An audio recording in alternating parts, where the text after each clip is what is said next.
Hoje a gente vai abrir os arquivos de uma das organizações mais poderosas e com certeza mais secretas da história, a KGB. Mas olha, esqueça aquela imagem clássica de espiões de sobretudo. A KGB era muito mais do que isso. Ela era o verdadeiro centro nervoso do Estado soviético, sabe? A sua espada e o seu escudo. Vamos entender como. Porque quando a gente pensa em KGB, o que vem na cabeça? Geralmente é espionagem da Guerra Fria, né? Agentes secretos, microfilmes, operações clandestinas por todo mundo. Mas e se tudo isso for só a pontinha do iceberg? A pergunta de verdade é, a KGB era só uma agência de espionagem? A resposta é um gigantesco não. A realidade da KGB era bem mais impressionante.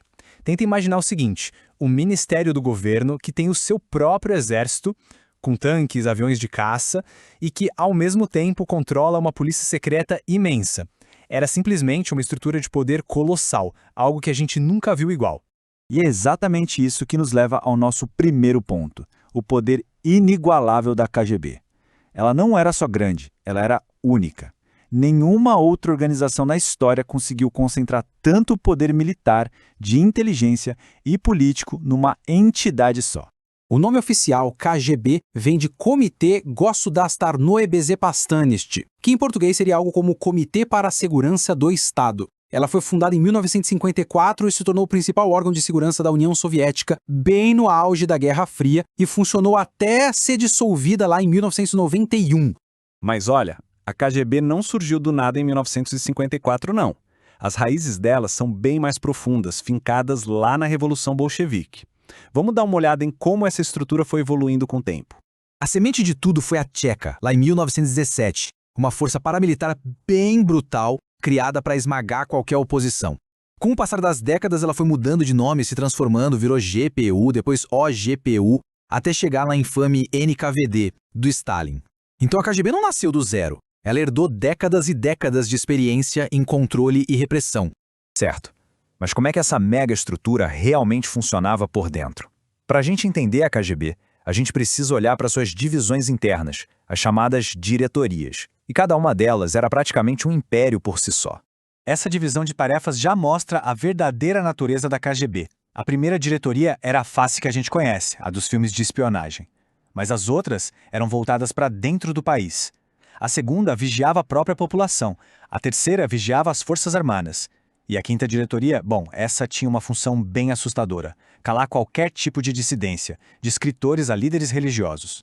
O ponto crucial aqui é o seguinte, o alcance da KGB era total, absoluto. Eles operavam em Washington e Londres, mas também estavam monitorando conversas em apartamentos lá em Moscou. Ou seja, protegiam as fronteiras contra invasores e, ao mesmo tempo, policiavam os pensamentos dos seus próprios cidadãos. Falar sobre alcance é uma coisa, mas os números contam uma história ainda mais impressionante. Vamos agora colocar em números a escala monumental da KGB. 480 mil. É isso mesmo. Segundo o último chefe da agência, Vadim Bakatin, esse era o número de funcionários da KGB em 1991. Só para a gente ter uma ideia, isso é maior do que muitas forças armadas de países inteiros que existem hoje. E se a gente destrinchar esses números, vemos que a KGB era bem mais do que espiões. Quase metade do pessoal, 220 mil homens, formava as tropas de fronteira. Eles tinham suas próprias unidades de elite, tropas aerotransportadas. Era, na prática, um exército paralelo, com lealdade total à própria KGB. Uma organização tão poderosa assim parece indestrutível, não é? Mas ela chegou ao fim. Ou será que acabou mesmo? Nessa última parte, a gente vai analisar a queda da KGB e o que veio depois dela. A grande ironia é que a KGB foi, de certa forma, destruída por sua própria tentativa de se manter no poder.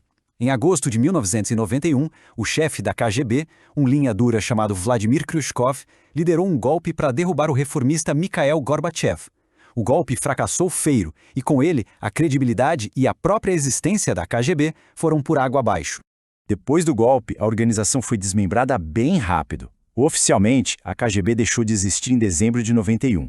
Mas as suas partes não sumiram no ar. Elas foram reorganizadas em novas agências, principalmente o FSB para a segurança doméstica e o SVR para a inteligência estrangeira. E ambas continuam operando na Rússia até hoje. E talvez a chave para entender o legado da KGB esteja nas palavras de um de seus ex-oficiais mais famosos, Vladimir Putin disse uma vez: não existe ex-agente da KGB. Uma frase curta que diz tudo. A organização pode até mudar de nome, mas a sua mentalidade, o seu treinamento, as suas redes de influência, isso tudo continua vivo. E isso nos deixa com uma pergunta final para reflexão. A KGB se foi, mas o seu legado de controle centralizado, de misturar segurança interna com externa e de uma mentalidade de estar sempre sob ataque, isso tudo persiste. A questão que fica é, como é que o fantasma de uma organização construída para o controle total continua a influenciar o mundo em que a gente vive hoje?